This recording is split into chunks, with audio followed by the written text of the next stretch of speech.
ریاست آزاد جموں کشمیر کے حلقہ LA-35 جموں 2 میں پولنگ کا عمل اپنے مقررہ وقت پر شروع ہو گیا، جو ابتدائی طور پر سست روی کا شکار رہا۔ وقت گزرنے کے ساتھ ساتھ ووٹرز کی پولنگ اسٹیشن پر آمد میں تیزی دیکھنے میں آئی اور روایتی طور پر پولنگ کے آخری 2 گھنٹے میں مزید تیزی آئی، جس کی بنا پر ٹرن اوور بہتر ہو گیا۔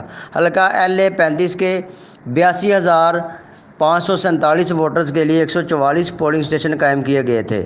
ضمنی انتخاب کے حوالے سے معروف حلقہ NA-75 ڈسکہ میں 9 پولنگ اسٹیشن قائم کیے گئے، جس میں 21,741 مرد اور 15,729 خواتین ووٹرز ہیں۔